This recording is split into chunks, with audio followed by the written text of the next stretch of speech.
کێشە نییە. بەرحاڵ ئەوەی کە هاتووەتە ئاراوە، ئەوەی کە ئێستێمە دەبینین لە بەنسبەتی ئیسرائیل و هاتووەتە یەکەم چیت کە دەبێ لە بیرمان بێ و بیری لێ بکەینەوە ئەویشەوەیە کە مۆزوعێک بە ناوی بەریەککەوتنی دەوڵەتەکان لە ڕۆژهاتی ناوەڕاستە بە شێوەی خەریکە دێتە ئاراوە. ئەوەی کە ئێمە لەم ساڵانە دەمانبینی لەواقع بەریەککەوتنی ئەکتەرە نافەرمیەکان بوو، ئەکتەرانێک بوون کە وەکو جریانات وەکو ڕەوتە ڕادیکاڵە ئیسلامیەکان و ئەساسەن دەوڵەتەکانیانست بە شێوەیە کەلکی لێوەرگرن. وەلێ ئەوەی کە ئێرانم شەو لە خاکی خۆیەوە ئەنجامیدا بە شێوەیەکی زۆر ڕوون و ئاشکرا پیشانیدا کە ئێمە چوینەتە قۆناغێکە و قۆناغی بەریەککەوتنی دەوڵەتەکانە. دووەمین مۆزوعێک کە دەبێ بیری لێ بکەینەوە ئەویشەوەیە کە جۆرێک لە بڤەیی لە کۆمەلگای نێودەوڵەتیە ساز ببوو کە نابێ هێرش بکرێتە سەر ئیسرائیل، بە معنای ئەوەی کە دەوڵەتی هێرشی بکاتە سەر. لە 1967 بەمداوە ئەساسەن ئێمە دەوڵەتێکمان نەبووە کە هێرش بکاتە سەر ئیسرائیل و ئەمەوەکو بڤەیەک لە ئاستی نێودەوڵەتیە قبول کرابوو و بەو پێ هاوکێشەی سیاسی و پەیوەندیەکان و تەواوی ئەو مۆزوعانێک کە لە ڕۆژهاتی ناوەڕاستە هەبوو قبول کرابوو و ئەمنیەتی ئیسرائیل لەلایەن جلهێزەکانەوە و بەتایبەت لایەن بلۆکی ڕۆژاوە قبول کرابوو. سێمین بابەتێکە پەنجەی بخینە سەرەویشەوەیە کە ئەم شەو کۆماری ئیسلامی بە ڕوونی و بە ئاشکرایی ئیسپاتی مۆزوعی کرد کە تهدیدێکە بۆ ئەمنیەتی جیهانی، تهدیدێکە بۆ ناوچەکە و ئەساسەن تهدیدێکە بۆ هەر چەشنە سەقامگیریەک کە چاوەڕوان بکرێت. بۆیە ئەگەر ئەمانە بخینە باویەکە وەک زوعاتی ئەساسی دەبینین شەوێکی زۆر هەستیارە و گرینگە لاوەی کە لە ڕۆژهاتی ناوەڕاست لە داهاتوە دێتە ئاراوە. دکتۆر حتا نوها ئێریشێن هەمبەرێ هێزن هەفپەیمانان هەروەها هەمبەرێ ئیسرائیلیژی یعنی بە ئالین وەکیلان بە هاتە برێوە برن، یعنی وەکی شەرەکی وەکالەتێک و هاتە برێوە برن، میلیشیات و ئەشتەرە بێژم حزب الله پشتگiriya سووریە حتا جهەکی لێ نەها بداوی هاتە و شەرێ بە وەکالەت بوو شەرێ ڕاستە ڕاست چاوادە نرخینە ئەوەیە مۆزوعکەر وەکو ئاماژەم پێدا ئەمە دەستپێکەکەی لەلایەنی کۆماری ئیسلامیەوە بوو. کۆماری ئیسلامی فۆرمی بەریەکەوتنەکانی تاکو ئێستا لە نێوان خۆی و ئەکتەرەکانی دیکە بە شێوەی میلیشیاکان ڕاگرت بوو و لەواقع هەر ڕەفتارێکی ئەنجامەدا، هەر تهدیدێکە بوو، هەر هەڕەشەیەکە بوو، هەر ململانەیەکە بوو ئەویز ڕاستە و خۆ لەلایەن میلیشیاکان و چارەسەرێکی بۆ ببینێتەوە یان بیکاتە کارتێککە بەکاریان بێت. بەڵام ئەوەی کە ئەم شەو ڕوویدا لە نێو خاکی خۆیەوە ڕاستە و خۆ دەوڵەتێکی دیکەی کردوێتە ئامانج، ئەمە معنای ئەوەیە کە ئێمە دەچینە قۆناغێکەوە کە ئیمکانی یان ئەگەری بەریەککەوتنی دەوڵەتەکان لە ماوەکانی پێشووتر زۆر زیاترە و دەبێتە دەواازەیەک، دەبێتە بابەتێک کە ئیمکانیەوەی کە ئێمە بەریەککەوتنی دەوڵەتەکان لەم ناوچە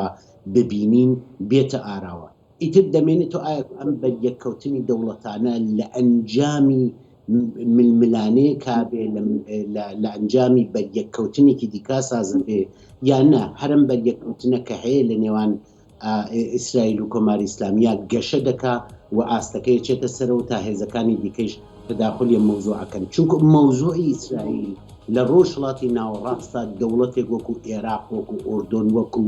ئیمارات، وەکو قەتەر، وەکو یەمەن، وەکو سعودیە نییە. ئێمە سعودیە بینیمان کە هێرشکراسە ئارامکۆ، بەڵام کاردانەوەکانیان مۆزوعەکانەوەندە گەورن. مەسئلەی ئیسرائیل ڕاستەوخۆ پەیوەندی هەیە بە بلۆکی ڕۆژاوا و لەولاوە ڕاستەوخۆ پەیوەندی هەیە بە بەرەی رووسیەوە. بۆیە ئەم مەوزوعە ئاڵۆزیە مەوزوعە خەریکە ئەم شەو ڕوونکری دەکاتەوە کە ئایا ململانەکە سەخترە بێ تونترە بێ کە پەیوەندی هەیە بەوەی کە ئەم درۆنانەی ئێران کە نردوێتی کە بە معنایەک بڵێن کۆستەرەکان کە نردوێتی پاش 6 سەعات دەگەنە ئیسرائیل ئایا هاوکات دەبێ لەگەڵ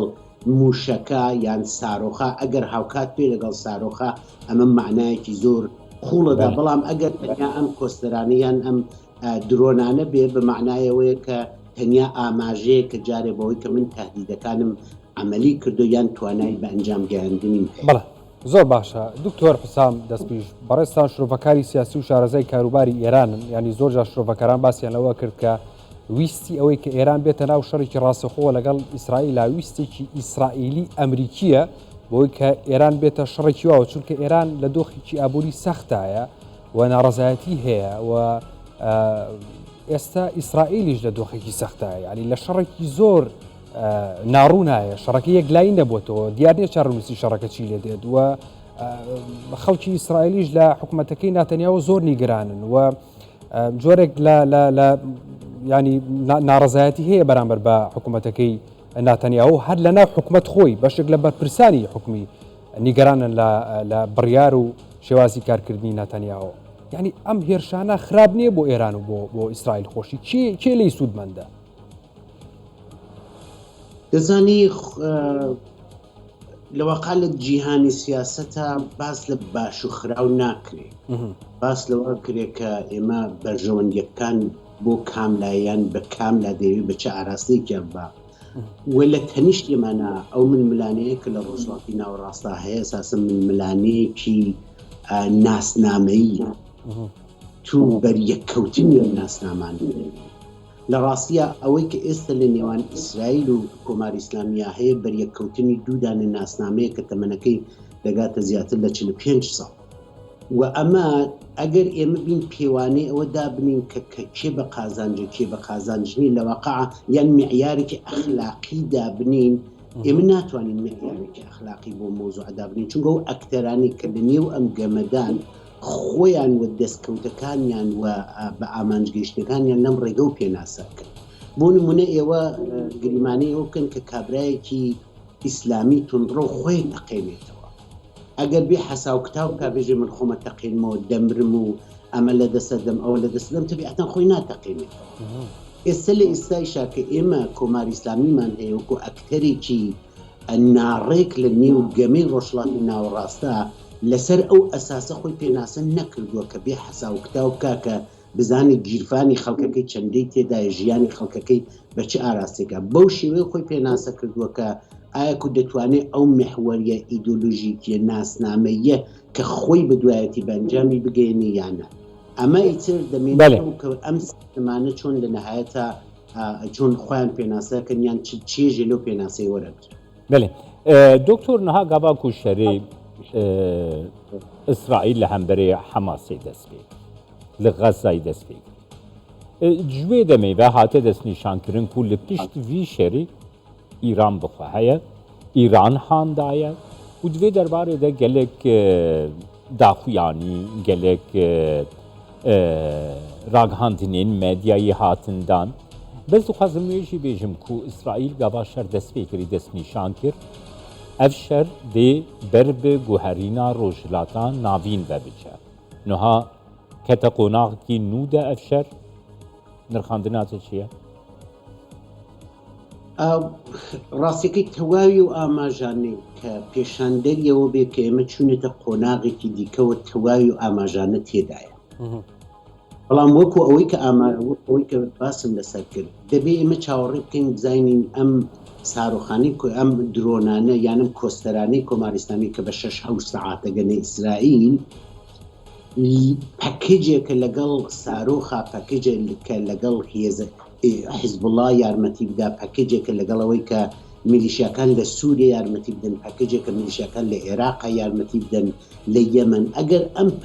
پەکێجێکی بەرفراوان بێ بە معنای ئەو گۆڕینەیە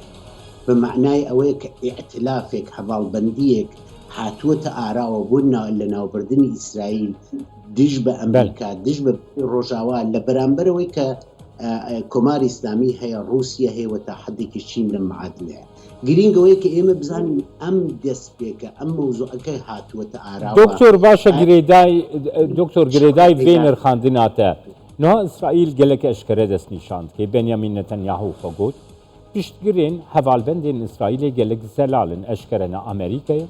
Fransaya welatên Rojavane jalî xwe bi piştgirên İranê kî dibin yanî li gora dîtina te Rusya Çîn dê diyar bikin ku piştgirê İranê ne di şerekî ku li gel İsraîl pêk werê de yan jî ev milîşiyatên ku cenabê te binav زانی ئەوەی کە رووسیا و چین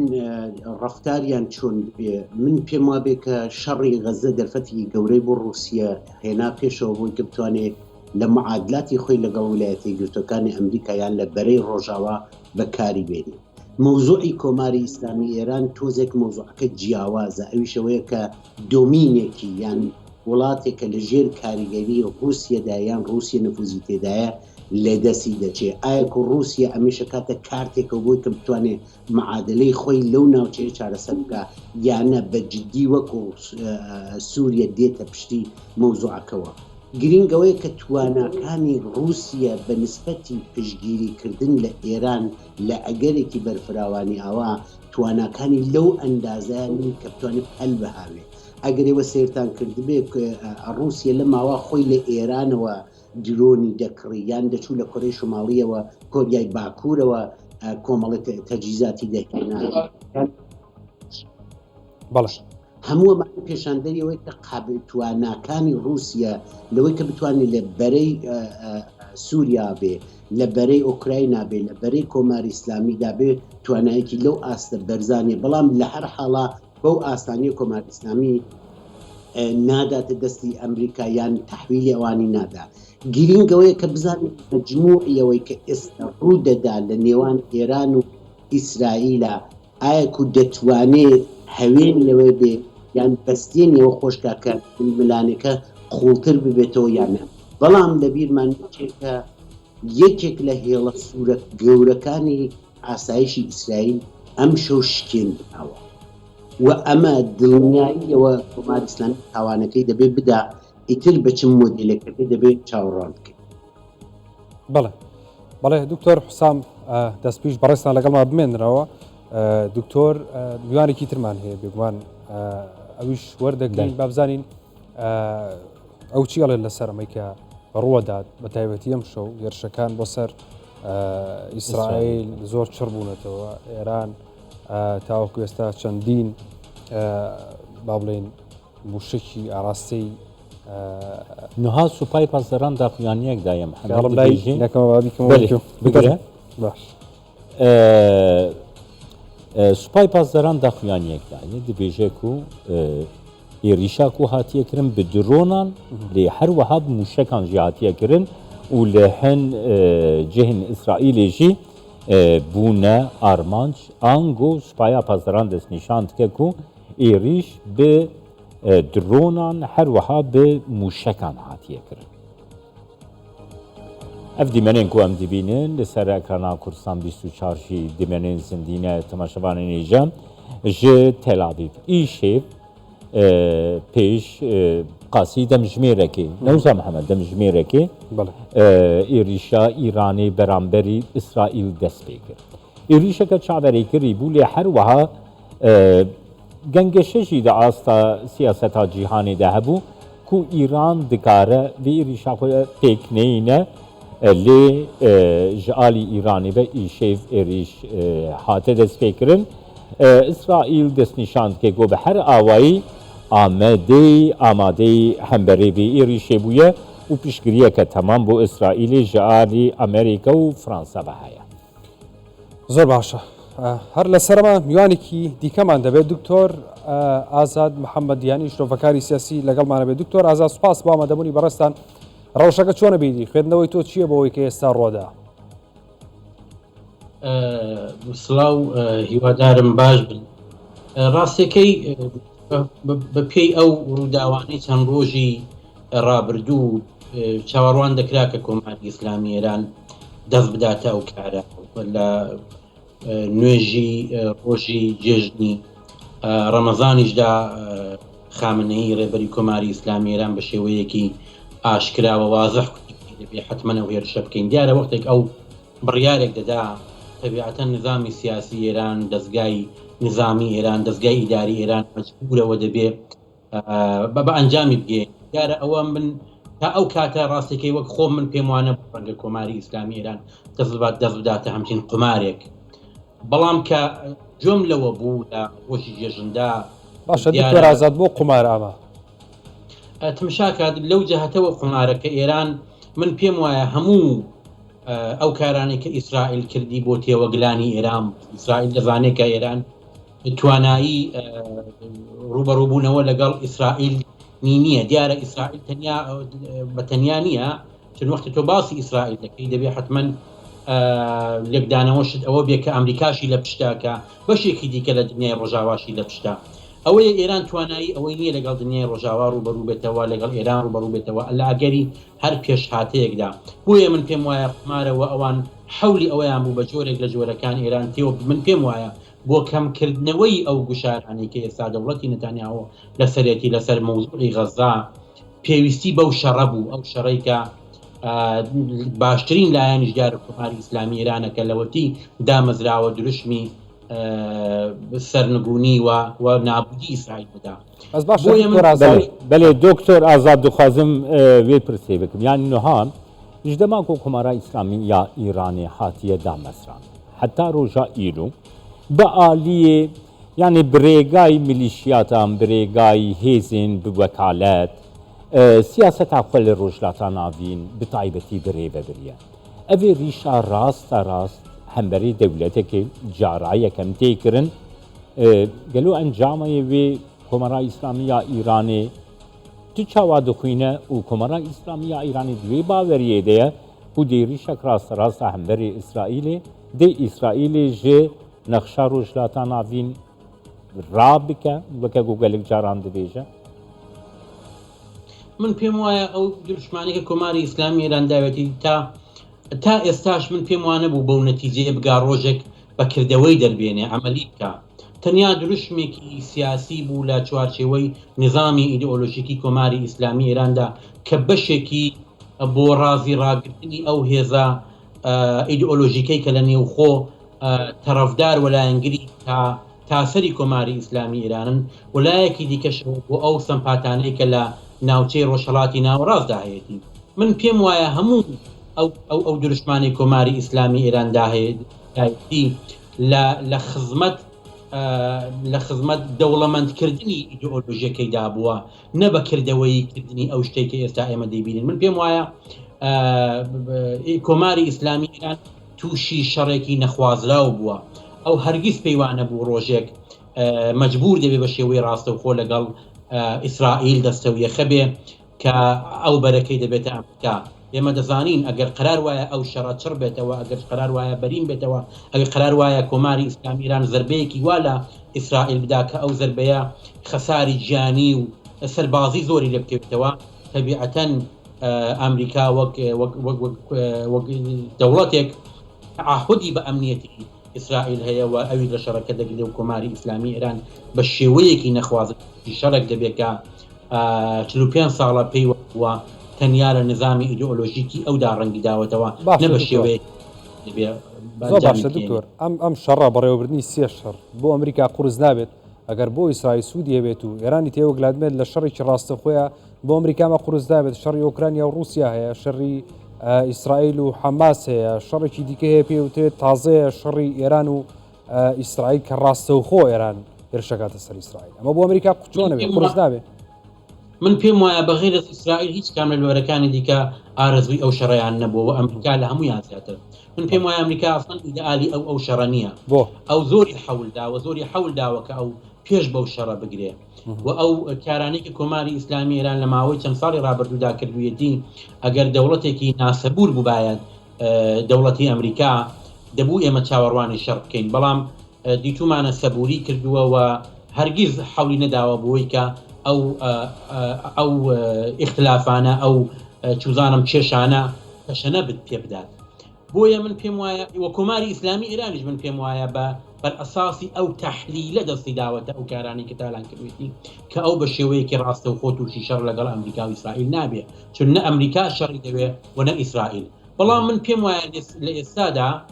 زیاتر لە هەموو لایەنەکان، زیاتر لە ئێران و زیاتر لە ئەمریکا ئیسرائیلە کە ئێلان پێویستی بەو شەڕایە و ئەو شەڕە من پێم وایە ئیسرائیل لە خەبەریکە. دیارە کۆماری ئەوە زمینی شەڕێکی ئێستا دەبینین کۆماری ئیسلامی ئێران سازی کردووە. کۆماری ئیسلامی ئێران بەدەستێوەردان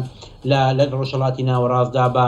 پڕچەکردنی هێزە ملیشیاکانی چوزانم یەمەن و عێراق و لوبنان و فلەستین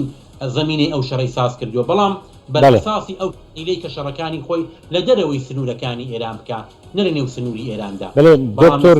گەر تولگەلمە بمینە گەر تولگەلمە بمینێ دکتۆر ئەم دێ لەگەل میهوانەی مێ ئیدن دکتۆر حسام ڕێزدار دکتۆر حسام رە باقبن دکتۆر حسام یعنی حتا نوها مدیا ئیرانی بێدەنگیەک پاراستیە یعنی بەس ئاگاهی لەسەر ئێریشی هاتیێدان ژالی خۆ بە بەرپرسیارên ئیرانێژی بێدەنگن بەس سوپایا پاسداران داخویانیدایە گوتیەک و دەست بە ێریشەکی درۆنی و موشکی هاتیەکردن داخویانی بەس ئەوە ئەف بێدەنگی تو د چی vegirê dide çawa dixwînî vê bêdengiyê دکتۆر حسام ئەوەی ڕاستی بێ بێدەنگ نین ڕاستەکەی کاناڵانەی کە من دەیبینم و ئەو شتانی کە هەرچەند کە میدیاکانی ئێستا یەک دانە کاناڵیان خەریکم هینەکەن تۆزە گەرمیان کردوکە بۆ معنایە کە خەریکن شەوانی پێشووتر کە زۆرتر خەریکی شەری ڕەوانی بوون یعنی ئێستا ڕێگەی ڕەوانی و زۆرتر هجوومەکە دەست پێ بکەن و بتوانن بەو شێوەیە کاریگەری دابنێنە سەر ئیسرائیلیان هاوڵاتیانی ئەوانیان لایەنەکانی دیکە ئەم شەویش ئەوەی کە تاکو ئێستا من چاوام لێ کرد وەکوڵێن مارشی حماسیان کەم دەستی پێ کردووە لە میدیاکانی خۆیان و خەریکن باس هین ئێوانە بڵاوەکەنەوە کاناڵەکانیان بە هەمان شێوە بۆیە ناچار دەزانی کۆماری ئیسلامی لە سیستەمی پرۆپاگاندا وڵاتێکی زۆر هینە زۆر تا حدێک بڵم پرۆفێشناڵە یانێ ڕێکوپێک کارەکە وەختی بیێ زەمینەی شتێک خۆش بکە چ شەڕی ڕەوانی بێ چ سەپۆرتکردنی مەوزوعێک بێ چ بۆڵدکردنی مەوزوع بێ چ بەرجەستەکردنەوەی بێ لەو بارە ئیشی خۆی دەکات ئەمە بڕیارێکە داویانە و ئەم بڕیارە بۆ شاردنەوە نابێت کە تو لە میدیاکانە باسی نەکەی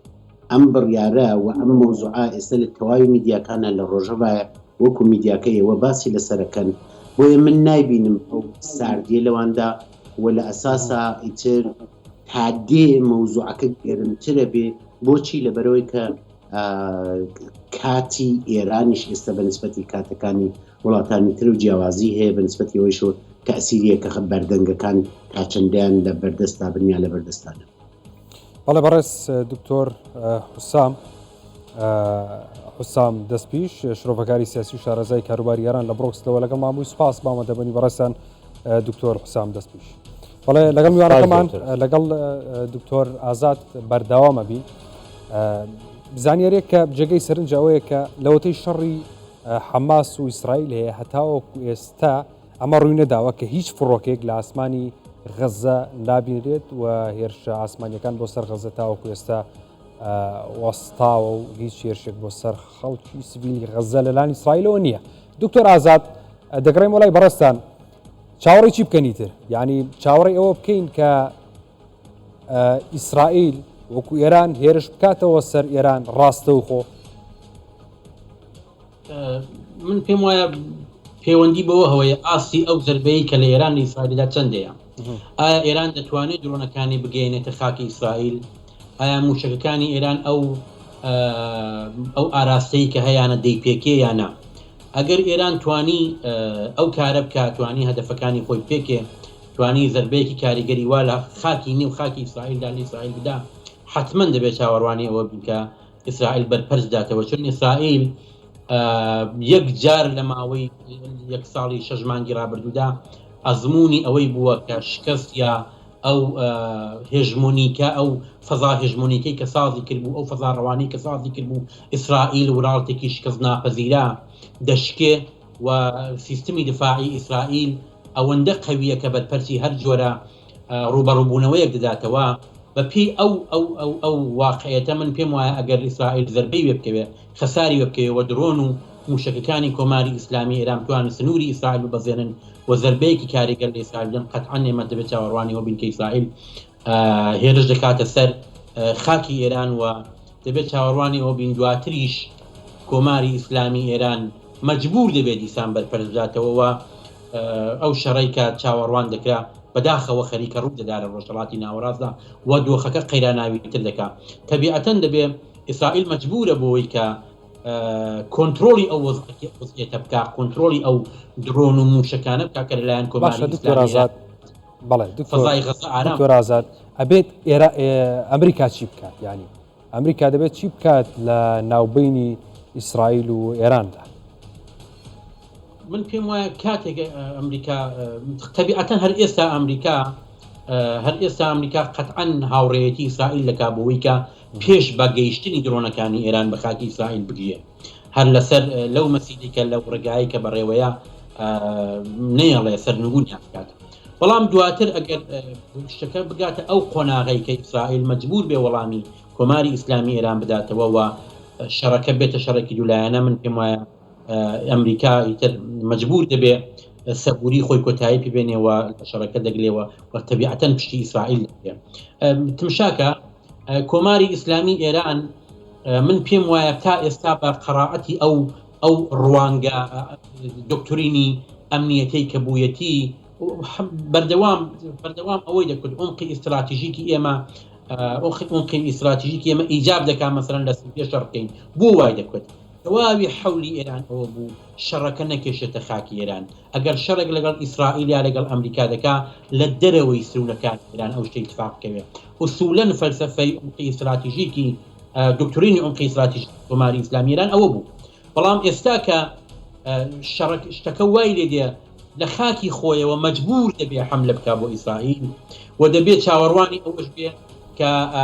حملە بکرێتە خاکی ئێران و لەو نێوانەدا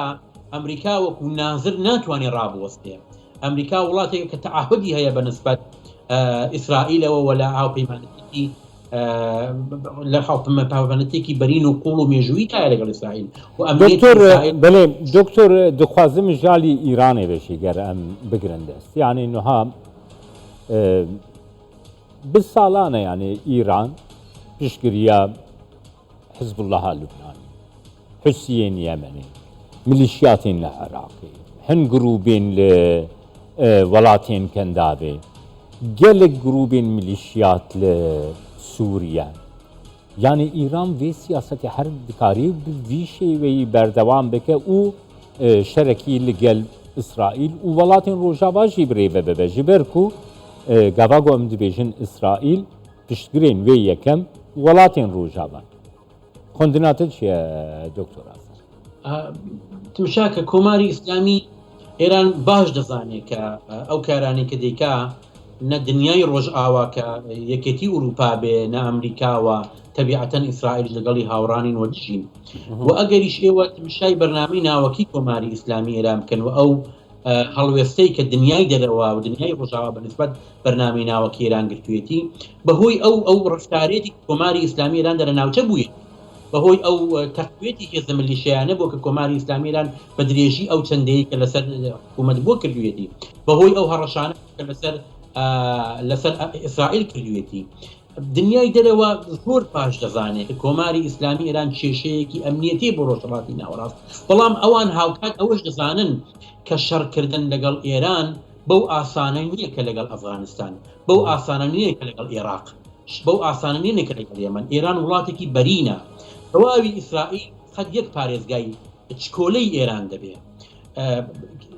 ئێران وڵات دەوڵەمەندە، ئێران دوای شەڕی ئێران عێراق بەردەوام حەولی بۆ پڕکردنی خۆی داوە، بەردەوام حەولی داوە حاس تەکنۆلۆژیکەوە تەکنۆلۆژی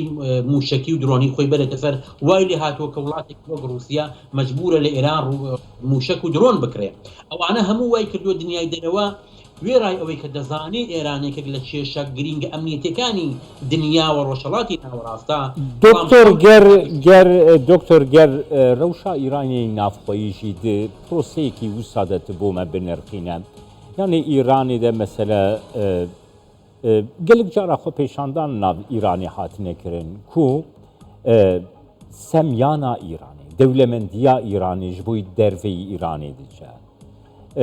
Ez tere bêjim bo berjevendiya milletê İranê naçe, bo xweşguzaraniya milletê İranê birêve naçe, bo pêşxistina rewşa aboriya İranê birêve naçe. Niha gelek dorpêş li ser İranê hene, rewşa aborî bi zehmetî birêve diçe. خلق نرازیه جویه که خو پیشاندان گلکل ایکول ایرانی هاتن کرن هبون شركي وصل لقل إسرائيلي لروشانا خويدة شاوة دكاري ورن نرخان كرمك دكتور تمشاكە خۆ هەر بەشێک لە ناڕزایەتی خەڵکی ئێران لە بەنسبەت کۆماری ئیسلامیران هەر ئەوەیە ئەو سیاسەتانەیەتی کە لە ناوچە دیکە ئەو پوڵانەیە کە کۆماری ئیسلامی ئێران بۆ سیاسەتی دەرەوەی خەریکە خەرجی دەکا لە پێناو فلستین و لوبناان و چوزانم حەشتی شعبی و حوسیەکانی یەمەن و ئەو هێزە ملیشیانی کە لە ناوچەدا پرسەکی کردوون بەشێک لە نیگەرانی خەڵک بەشێک لە ناڕەحەتی خەڵک لە کۆماری ئیسلامیران دقیقاً لەبەر سیاسەتی خارجی و ناوەدەرەکەی کۆماری ئیسلامی ئێرانە و من پێم وایە بەداخەوە من دەبێت بەداخەوە بڵێم ئەو شەڕە ئەگەر ڕوو بدات هیچ بە قازانجی ئەو بزوتنەوە جاندارە نییە کە لە ئێراندا لە ئارادایە هیچ شەڕێک ناتوانێت ببێتە ئەو تەقویەتی هێزە مەدەنیەکان لە وڵاتێکدا ئێوە ئەگەر تمشا بکەن من فلاشبەکێک لێ دەدەم بۆ ساڵی بۆ ئەو سەردەمێک کە بەهاری عەرەبی لە ئارادا بوو ئەو ئیتفاقی کە لە سووریە کەوت ڕەوەندێکی مەدەنی خۆپیشاندانی خەڵکی لەسەر شەقامەکانی سووریا لە ئارادا بوو بەڵام بە مەحضی ئەوەی کەش بوو بە تەبدیل بوو بە شەڕی چەکداری شەڕی نێوخۆیی دەوڵەتی سووریا توانی بە شێوەیەکی زۆر چاک زاڵ بێ بەسەروەدا کۆنتترۆلی بکە وەختێک کە تۆ شتەکە لە شێوەیەکی مەدەنی و سیویلەوە تەبدیل دەکەی بە شێوەیەکی نظامی تەبیعەتەن تۆ دەرەقەتی نظامێکی زەبەلاح کە خۆی 45 ساڵە خەریکە خۆی پرسەک دەکا خەڵکی سیویل دەرەقەتی نایەن ئەگەریش دنیای دەرەوە بیەوێ بەو شێوەیە حکوومەت ئێران بڕوخێنێ من پێم وایە لە هەڵەدایە و حکوومەت ئێران بە شەڕ لەگەڵ ئیسرائیل و ئەمریکا ناڕوخێ و ئەو ئیتفاقی کە لە عێراق کەوت هەرگیز لە ئێران بە نەزەری من ڕوونادا و بە نەفعی کۆمەلگای مەدەنی و ئەو ڕەوتە مەدەنیە کە لە شەقامەکانی ئێران لە ئارادایە من هەرگیز ئەو شتێک کە لە ئێرادایە نایبینی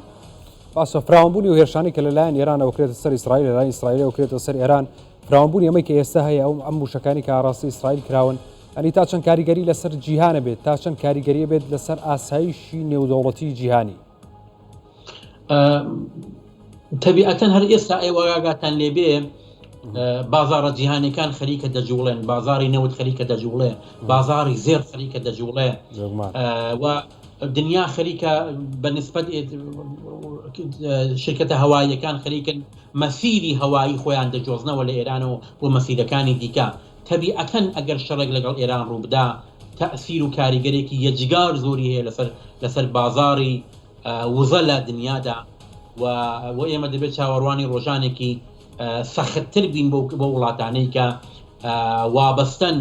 بە نەوتی ڕۆژهەڵاتی ناوەڕاست نەتەنیا مەسەلە نەوتی ئێران نییە خۆ نەوتی ئێران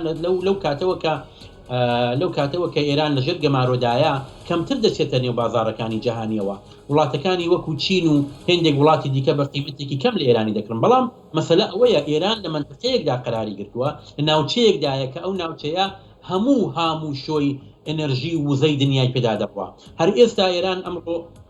وەزیری بەرگری ئێران پێم وایەکێ لە مقاماتی کۆماری ئیسلامیران هەڕەشەی کردبوو ئەگەر شتێکی ئەمریکا بێوێ دەستێوەردام کا لەو شەڕەوە دخالەت کاوە پشتی ئیسرائیل بگرێ تەنگەی هورموز دەگرن یعنی چی گرتنی تەنگەی هورموز یعنی ڕێگای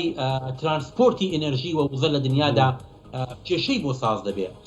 تەبیعەتەن ئەوە لێکەوتەی ئەوە بۆ دنیا بە هەزینە دەخاتە سەر دنیاوە من پێم وایە هەموو دنیاوە بە تایبەت ڕۆژاوا ئەو بەشە لە دنیا کە وابەستەیە بە نەوتی ڕۆژهەڵاتی ناوەڕاستەوە حەول دەدەن ئەو شەڕە نەستێنێ ئەگەر کۆماری ئیسلامی ئێران نێوێ بە شێوەیەک لە شێوەکان نێوێ مەهاری بکە ئێمە دەبێت چاوەڕوانی ئەوە بین کە ڕۆژانێکی سەخت لە بەدبەداخەوە بۆ دنیاوە بە تایبەت بۆ ڕۆژهەڵاتی ناوەڕاست لە ئارادایە سەرڕای ئەوەی کە من پێم وایە هەندێک لە وڵاتەکانی ناوچەر لەوانەیە تێبگرێن دیارە بە شێوەیەکی ڕاستەوخۆنا بەڵام ئێمە دەزانین هەندێک پێگە و قەرارگای ئەمریکا لە وڵاتەکانی ناوچەدا هەن لە عەرەبستان هەیە لە چوزانم لە ئۆردۆن هەیە ڕەنگە ئەوانە بکرێن لە ئامانجی کۆماری ئیسلامی ئێران ئەگەر ئێران بیەوێ ئەگەر ئەمریکا بیەوێ بچێتە نێو ئەو شەڕەوە کەواتە هیچ ئەمنیەتێک بۆ ڕۆژهەڵاتی ناوەڕاست نامێنێ و ئەو ڕۆژهەڵاتە ناوەڕاست قەیراناویتر دەبێت لە مانگ و ڕۆژەکانی داهاتوودا بەداخەوە باشە دکتۆر یانی ردفعلی ئەمریکا لەسەر یعنی وا مەترسیین و جەنابێتە فۆرمولەکری ئانی زمان کریزەکی ئابووری مەزن دیسە داستا جیهانێ دەکو بشەری رووسیا و ئوکراینە گەهشتە ئاستەکی گەلێکی بلند تایبەتش بۆ وڵاتی ئەوروپایی نها شەرەکی دن کودکاری هین خراپتر بکێرەوشێ باشە ردفعلا ئەمریکا ردفعلا ئیسرائیلی ردفعلا وڵاتین ڕۆژاوە لە هەمبەری ئێریشە ئیرانی یعنی دکاری چافگرتن بێت دوێ چی بکن یانی اون گۆرا باگەریاتە دێ هەلبەستێک چاواوەر ئەگەر ئێوە ئاگاتان لێ بێت دوێنێ بوو بایدێن لەیان پرسییان ئێوە پەیامتان چییە بۆ ئێران تی پێی دەڵم مەکە یعنی دەست لەو کارە نەدا چی دەست لەو کاردا ئەوان دەزانن کە ئەو کارەی ئێران دەتوانێت چەندە بێتە هۆی ئەوەی کە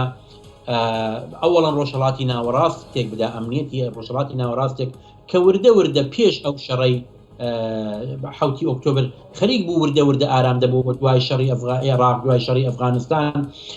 تێک بدا و دنیا خەریک بوو ڕۆژهەڵاتی ناوەڕاست وردە بەرەو ئارامێکی زیاتر دەڕۆی تەبیعەتەن و ئەوان دەزانن کە ئەو ریئەکشنەی ئێران دەتوانێت چەندە بە زەرەری ئەمنیەتی ناوچە بێ و ئەمریکا تەبیعەتەن مەجبورە وەکو زلهێزی دنیا وەکەمین زلهێزی دنیا مەجبورە بۆ ڕاگررتنی هێژمۆنی خۆی لە دنیادا دەستێوەردام بکا لەو شەڕە بە تایبەت کە مەوزوعی ئیسرائیل لە ئارادایە ئیسرائیل کە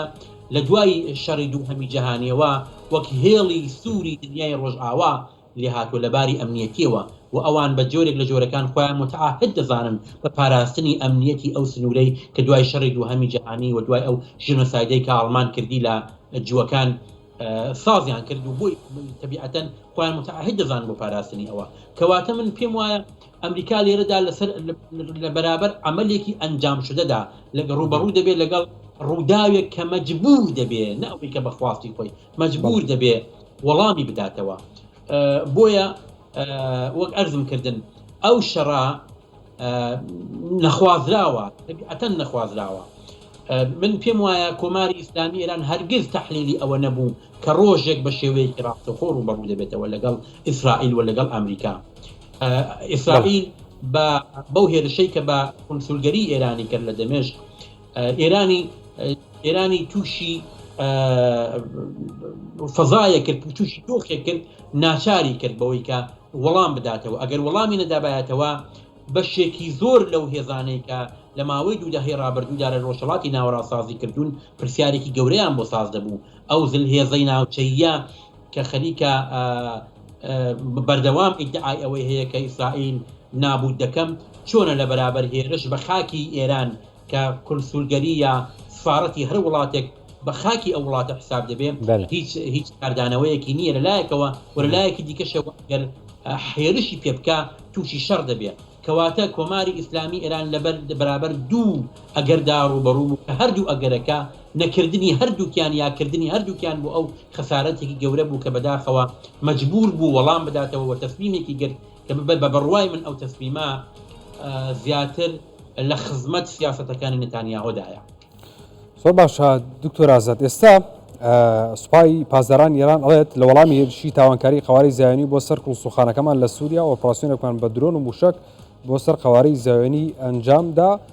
و هێرشمان کردە سەر ئیسرائیل ئێران بە نزیکی 50 درۆن و موشک هێرشی کردە سەر ئیسرائیل و میدیای ئیسرائیل دەڵێت موشکی کروز بەکارەوە ئەمە نوێترین زانیارین لەسەر هێرشەکە ئێستا وەزیری دەرەوەی ئیسرائیل دەڵێت داوای یەکگرتووی لە یانەکانەکە لەم کاتەیە وەڵێ تەنیا کاتێک بەراوە دەبین کە پێکەوەین هەروەها بەوەی هێرشی ئێران و ئیسرائیل عێراق وردون ئاسمانی وڵاتەکان داخستووە. ئەندرێن واستن گوتەبێژی ئەنجومەن یاسایشی نیشتیمانی ئەمریکا دەڵێت تیمی یاسایشی نیشتیمانی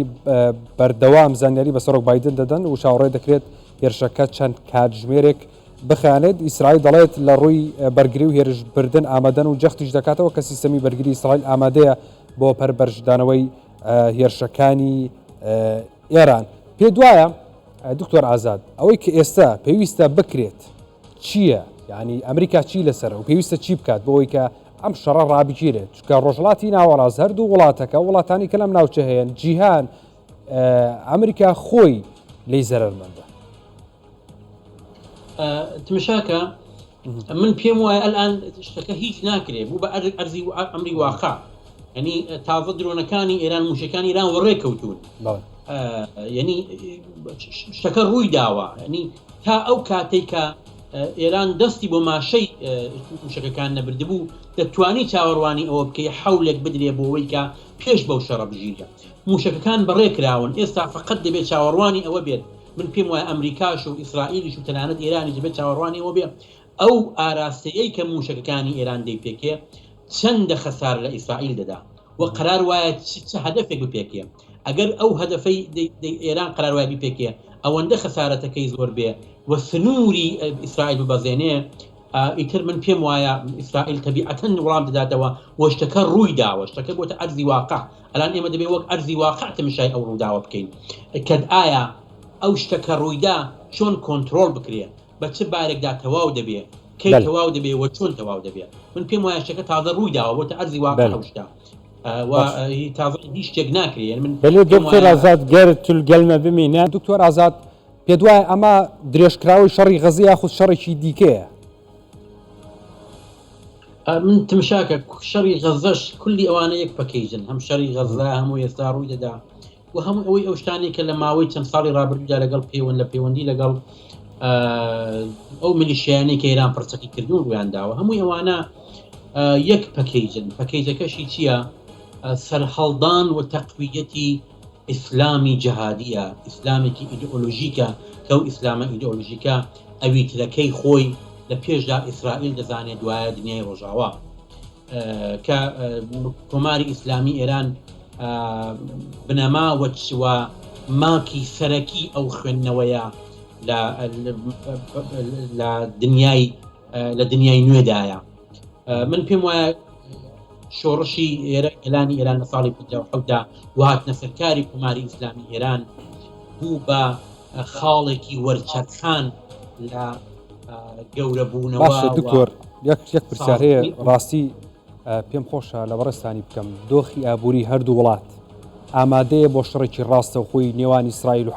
ئیسرائیل و ئێران دۆخی ئابووری و وڵاتە هاوکارە یارمەتی دەرە ئامادەیە ئێران بە هیچ وەچێک ئامادە نییە دۆخی ئابووری ئێران زۆر خراپە ئێران ماوەی ساڵان دەوەتی لە سەرکارە دوای لە شەڕی ئێران و عێراقەوە ئێران لە ژێر گەمارۆدا بووە بەڵام بە تایبەت لەو چەند ساڵی ڕابردووداوە دوای هاتنە سەرکاری دەوڵەتی ترامپ بە تایبەتی ئێران گەمارۆکانی ئێران زۆر چڕن و وەزعیەتی ئابووری ئێران ئەوەندە خراپ هەیە کە ڕۆژانە تۆ دەبێت چاوەڕوانی ئەوە بی خەڵک تووشی کەمبودی خشتی خواردن بن هەر ئێستا ئەگەر لەو دوای دەستپێکردنی ئەو شەڕاوە لە چەند ڕۆژی ڕابردوودا نرخی دراوی نرخی ڕیاڵی ئێران بە شێوەیەکی بەرچاو دابەزیوە و ئێستا کە من چاوم لێ کرد دۆلار لە 64,000 تمەنی ئەمڕۆ بەیانیەوە ئێستا کە بازاڕەکانی ئێران نەکراونەتەوە تا 72,000 تمەن چوون یعنی دۆخی ئابووری ئێران ئەوەندە خراپ هەیە کە نەتەنیا بەرگەی ئەو شەڕە ناگرێ بەڵکو هەر مدیریەتی ئەو وەزعیەتەی پێ ناکرێ لە درێژخایەندا ئەو وەزعیەتەی کە دنیای ڕۆژئاوا بەسەر ئێرانی هێناوە بەڵام ئەوەی کە کۆماری ئیسلامی ئێران کە من لە یەکەم قسەکانمدا گوتم دەستای داوەتەوە قومارە من پێم وایە بەڕاستی تووشی قمارێکی گەورە بۆ کۆماری ئیسلامی ئێران کۆماری ئیسلامی ئێران ناتوانێت هەندڵی شەڕێکەکە بەو وەزعیەتە ئابووری کە هەیەی بەو وەزعیەتە سیاسی ناتەبایی کە لە نێو خۆدا هەیەی بەو وەزعیەتە شڕی کە لە ناوچەشدا هەیە هیچ لە وڵاتەکانی دیارە بتوانیوێتی بە زۆری سەمپاتەکانی خۆی لە ناوچەدا مەجبور کە دنیای دەرەوە دنیای ناوچە لەگەڵی مماشات بکەن لەگەڵی بسازێن لەگەڵ ئێران تووشی کێشە نەبن بەڵام ئەوانە هەموو لە ڕووی ناچاریەوە بۆی کە تووشی شەڕ و کێشە نەبن لەگەڵ ئێرانێک کە لە ماوەی چەند ساڵی ڕابردوودا خۆی پرچەک کردووە و هەموو هێزی ئابووری خۆی خستۆتە گرێوی هێزی سەربازیەوە باش زۆر باشە دکتۆر ئازاد محەممەدیانی شرۆڤەکانی سیاسی سوپاس بۆ تۆ سوپاس بۆ ئامادەبوون سوپاس بۆ شرۆڤەکانت ئێمە لەگەڵتان بەرداوامە بین بلێم محەممەد نوهاژێم دەرباسی بەغدایی ببن میژار بێگومان میژارێکی gelek giring temaşevanên hîja şer dest pê kir Îranê êrişî İsraîlê kir berî دوودەمژمیران و نرخاندنا وێنا کوبەکی کوردستان 24 بە شرۆڤین جودا ئاگاهداریên berferehê ku dikevine destê de ku bi we temaşevanên hêjare parve bikin nihajî şrovekarî siyasî Qasım Qerrawî ji Bexdayê li gel me ye silav bû te birêz Qerrawî destpêkê de dixwazim bizanibim yanî şerîk û destpêkirî li gora bahweriya te nirxandina te heta niha dibê şerek Kurte mavî şerekî Kurd yan jî dibê şerekî dûvdirêj ku rojhilata navîn dixê nav aloziyekî nû mezin û berfereh de. نعم تحياتي لكم والله السلام لإيوة بينراني كردستان 24 زور سپاس بو إيوة والله كردستان 24 وكو تساوديريكي سركيك بيكي رودا وكان الشويكي بردوام بو من بو مبستا دسخوشيتان ليدا كم أم هيرشي إيران لكاتيك دايك إيران بەڵێنی دابوو هێرش کاتە سەر ئیسرائیل و دیارە ئەمە دەیەوێت بەڵێنەکەی خۆی بگەێنێتە جێ لە وەڵامێکدا بوو ئەو هێرشەی کراوەتە سەر دیمەشق بۆ سەر سوپای پاسداران و پێشتری شێران کاری وای کردووە پێشتر ئەگەر بەبیرتان بە ساڵی 2022 بینیمان کە چۆن دوو کەس لە فڕۆکەخانەی بەغدا کوژران کە ئابوو مادی مهندس و قاسم سلێمانی بوو ئەمە ئەو هێرشە بوو کە ئەمریکا کردە سەر ئێران و ئێرانیش ئێستا وەڵامی ئەو ڕووداوە و ڕووداوەکانی دیمەشقش دەداتەوە و ئێستا شتەکان بەو ئاراستەیەن کە پەرەسەندێک لە ئارادایە و هێرشەکان بۆ سەر چەند ئامانجێکی دیاریکراون وەکو وەڵامێک لە بەرامبەر ئەوەی کە ئیسرائیل وەکو ئاماژەم پێکرد هێرشی کردوتە سەر کۆنسڵخانەی ئێران لە دیمەشق لە هەموو جیهانیشدا پێم وایە لە هەموو جیهانیشدا کە کۆنسڵخانەکانیشی خۆیان دەکەن بەڵام پێشم وایە کە هێرشەکان زۆر ناخایەنە ڕەنگە بەرە بەیان یان دوای بەرە بەیان کۆتاییان پێ بێت و ئەمەش بەڵگەن لەسەر ئەوەی کە کۆماری ئیسلامی ئێران تۆڵەی خۆی کردەوە لەو بۆ ئەو کەسانەی کە کوژراون لە سووریا بەڵام لە هەمان کاتدا من پێم وانە شەڕەکە فراوان ببێت و وڵاتانی ناوچەکە بگرێتەوە هەرچەندە ئەمریکا هۆشداری بەردەوامی داوە و عێراق هۆشداری بەردەوامی داوە تەنانەت وڵاتانی عەرەبی و کەنداویش قسەیان لەسەر ئەم بابەتە کردووە هەموو لایەک هەوڵ دەدەت ئەم شەڕە کۆنتڕۆڵ بکەن بۆ ئەوەی پەرنەسێنێت و نەچێتە ناوچەکانی دیکە چونکە پەرەسەندنی ئەم شەڕە وڵاتەکە دەباتە سەرڕووی بورکانێک و زیانی بۆ هەموو وڵاتان دەبێت بە عێراقیشەوە چونکە عێراق ناوچەیەکی نێوەندگیرە لەم شەڕە سەر زیانەکان بۆ سەر عێراق محەممەد شیع سوودانی بەڕێز محەممەد شیع سوودانی ئێستا لە ئەمریکا جۆ بایدن سەرۆکی ئەمریکا ئێستا لەگەڵ ئاسایشی نیشتمانی وڵاتەکەی لە کۆبوونەوەدایە سەبارەت بەم هێرشانی کە لەلایەن ئێرانەوە کراوەتە سەر ئیسرائیل پێ دوایە هیچ لە کۆبوونەوە دیدارەکانی محەممەد شیع سوودانی بگۆڕێت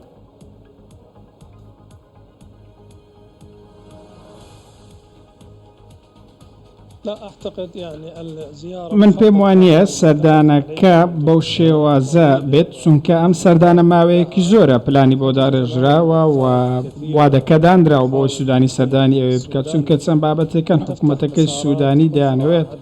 ڕێڕەوی ڕاستیان بۆ بدۆزێتەوە جگە لە بابەتە ئەمنیەکان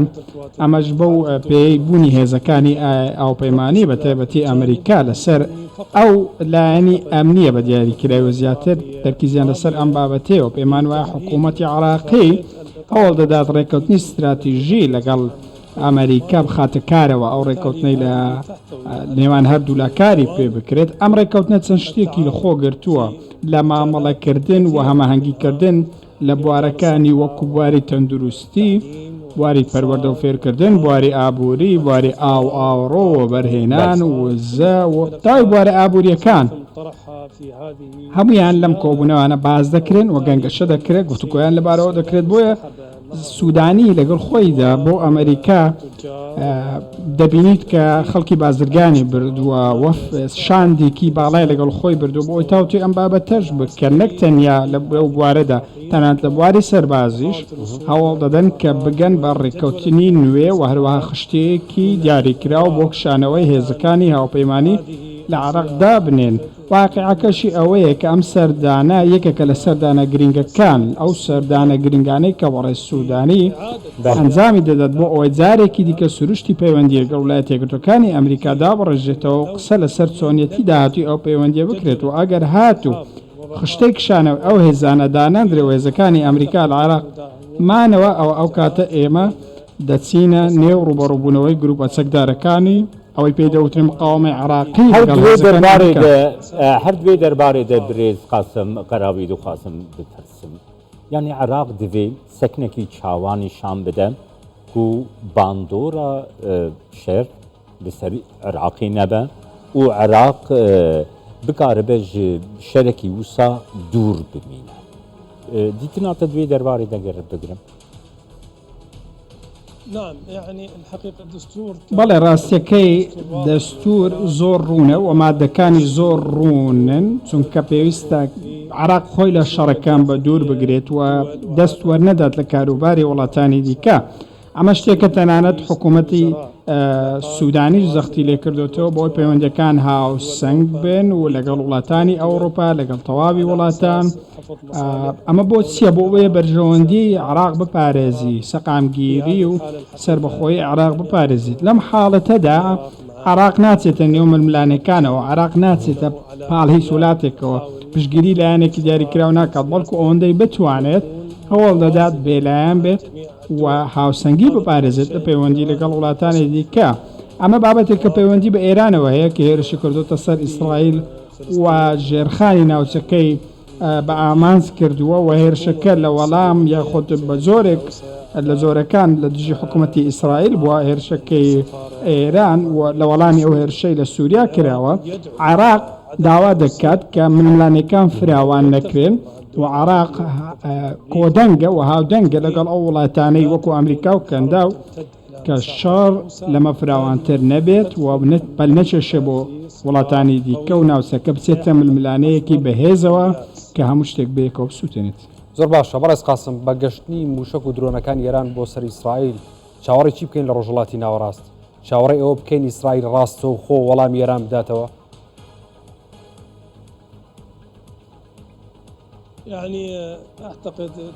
من پێم وایە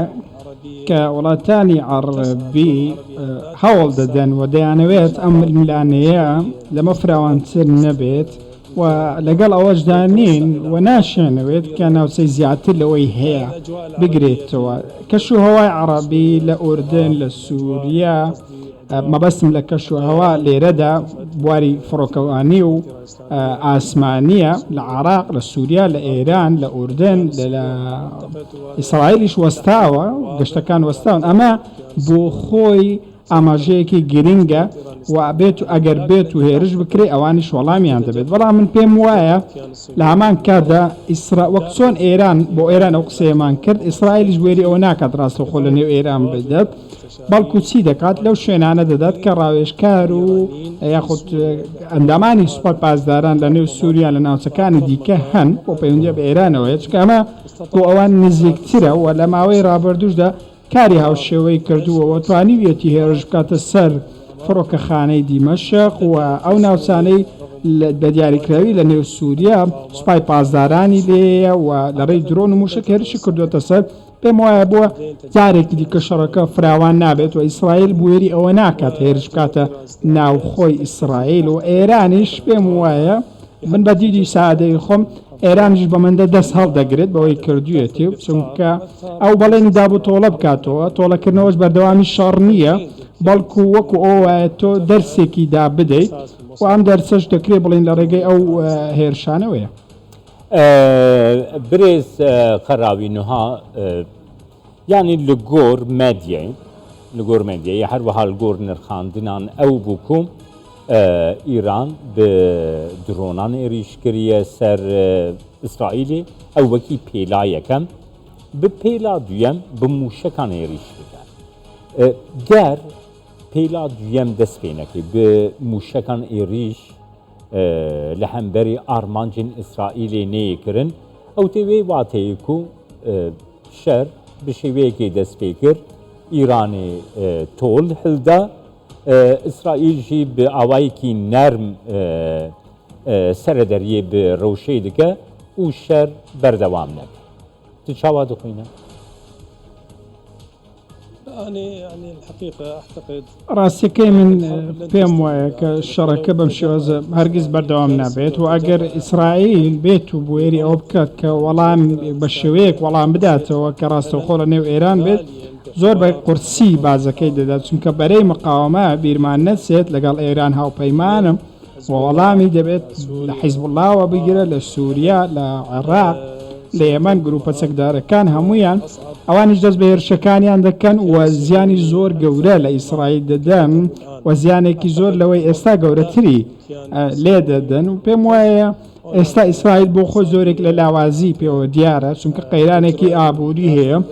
کۆچکردنێکەیە لە نێو ئیسرائیل بۆ دەرەوە ئیسرائیل خەڵک دەترسێت ڕاستتر بڕێن خەڵک تۆقیوە خەڵکەمیان لە پەناگەکان ژیانیان بەسەر دەدەن هەڵاوسان زۆرە پارەیەکی زۆر و سامانێکی زۆر لە دەست ئیسرائیل ڕۆیشتووە بۆ ئیسرائیل بوێری ئەوە ناکات کارێکی وەها بکات هەرچەندە بەردەوام هەڕەشە دەکات وەکو دەیبینین بەڵام ناکری لەوەی هەیە زیاتر شەڕەکە فراوانتر ببێت چونکە ئیسرائیل دەزانێت ئەمە ناوچەکە بەرەو ئاڵنگارێکی زۆر گەورە دەبات بەڵکو لێرەدا ڕەنگە گروپەکانی مقاومە بێنە پێشەوە گروپە چەکدارەکان بە گروپەکانی عێراقشەوە حیزب الله ڕەنگە جارێکی دیکە بێتە پێشەوە ئەو ململانەیەی ماوەیەک پێشەسا هەبوو جارێکی دیکە دەست پێ بکاتەوە ئەمە زۆرێک لە هاوسەنگی استراتیژیە دروست دەبێت لەم شەڕەدا و لە هەمان کاتدا پێم وایە ئێرانیش وەکو خۆی ناوێت شەڕەکە لەوەی هەیە فراوانتر ببێت چونکە ئەوە بۆ ئەوانیش لە بەرژەوەندی ئەویشدا نییە بەڵێ ڕەنگە موشکی دیکە بە هاوێژێت بە ئاراستەی ئیسرائیلدا ڕەنگە دوای ئەم دەیان درۆنانە دوای ئەوەی گەیشتن بە ئیسرائیل و ئامانجەکانیان پێکە ئیسرائیل لە میدیاکان گوتوێتی و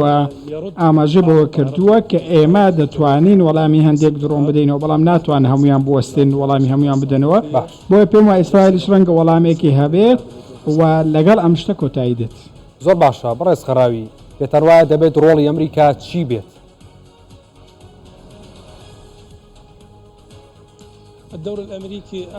ڕۆڵی ئەمریکا من پێم وایە ڕۆڵێکی هەبووە تەنانەت لە لێدوانەکانی کۆشکی سپیش ئەوان دەیانزانی شتێکی هاوشێوە ڕوودەدات و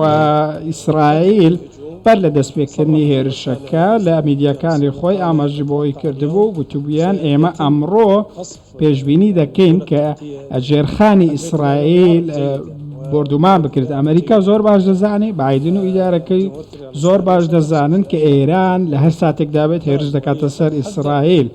و هۆشداریشی لەوبارەیەدا بوو و هۆشداریەکانیشی بەجددی وەردەگیرێن ئەگەر بەبیرتان بێت کاتێک هێرش کرا سەر بنکەی سەربازی عین ئەسەد ئەو کاتە ترامپ زۆر بەباشی دەیزانی کەی هێرش دەکرێت وی دەزانی لە چ کاتێکی دیاریکرا و هێرش دەکرێت مێژوەکەی کێە و چۆن دەبێ و چۆن نابێەوە کارەکەشی کرد بەڵێ پرسا محەممەد ئەز بەردەوام بکەم برێز قەراوی محەممەد پرسی ڕۆڵا ئەمریکا چ دبە فرانسا و بریتانیا ژێ هەلوێستا خۆ دیارکردنە ji derveyê wan duzil hêzên di encumena asayişa navdewletî de dimênin Rûsya û Çîn sekna wa her du dewletan çi dibe li gor baweriyan زۆر ڕوونە لە ئەنجومەنی ئاسایشی نێودەوڵەتی و بەتابەتی لە کاتی دەنگدان بە وەستاندنی شەڕی سەرغەزە و ڕاگەیاندنی ئاگربەست هەڵوێستی چین و هەڵوێستی رووسیا ڤەنزوێلا جەزایر و وڵاتانی عەرەبی بەگشتی هەموویان لەگەڵ وەستانی شەڕ بوون بەڵام ئەوەی ڕێگر بوو ڤیتۆی کرد ئەمریکا بوو لە دووە دەنگدانیشدا ئەمریکا خۆی لە دەنگدان پاراست و ئامادە نەبوو ڤیتۆی بکات بۆ ئەوەی کە شەڕەکە بۆستێت و دیلەکان بگۆڕدرێنەوە لە واقعیشەوە رووسیا و هەروەها چین و ئێران ڕێککەوتنی ئابوووریان هەیە و ئەو ڕێککەوتنە ئابوووریانە 2005 دەکێشن بۆ ڕێککەوتنی ئەمنی لە نێوان ئەو سێلایەنەدا پێم وایە ئەو وڵاتانە لەگەڵ ئێران وەستاون و پشگیری ئێران دەکەن لە بەرامبەر تاکڕە و بڕیاردانی ئەمریکا لەوەی کە بەردەوام دەیەوێت کە جیهان کۆنتترۆل بکات بۆ شێوازەی دەیەوێت ئاراستەی بکات ئێمە ئەمە زۆر بەباشی بەدی دەکەین لە کۆنفرانسەکان دۆخی ئابووری و سەقامگیری سیاسیە و دوو وڵاتی یارمەتی دەرە بۆ شەڕێکی لەو جۆرە و ڕاستەوخۆ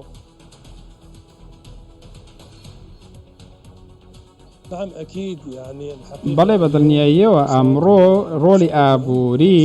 شادەماری شەڕکردنە ئێمە بمانەوێتیان نا بەڵگەشت بۆ ئەم شتە ئەوەیە چین ئێستا دەستی بە ڕێڕەوێکی هاوشێوەی وەکو بڵیت ماڵی زالزالۆکە کردووە بۆ ئەوەی کە پەل بکێشێت بەرە وڵاتانی ئەوروپا و ڕێگەیەکی بازرگانی بکاتەوە چونکە چین لە ساڵی هەشتایەکان لە پلەی دێمدا بوو لە ڕووی ئابووریەوە بەڵام ئەمڕۆ پلەی دومی گرتووە لە دوای ئەمریکایە و پێشبینیش دەکرێت چین ببێتە ڕێبەری ئابووری جیهان و وڵاتانی جیهانیش تا ڕادەیەک هاوسۆزیان لەگەڵ ئەم بابەتە هەیە چونکە چین شەڕی ناوێت شەڕ بەرپا بکات بەڵکو دەوێت پەیوەندی ئابووری دروست بکات دەوێت کە جیهان لە ڕێگەی ئابووریەوە بە یەکتری بەستێتەوە و بمانەوێت یاننا ئابووریش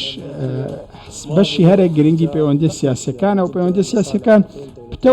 دەکات بەڵام ئەمە ڕەنگە بەرکەوتە دروستکات لەگەڵ بەرژەوەندی هەندێک لایەندا لە عراقیشدا بامان شێوە پەیوەندی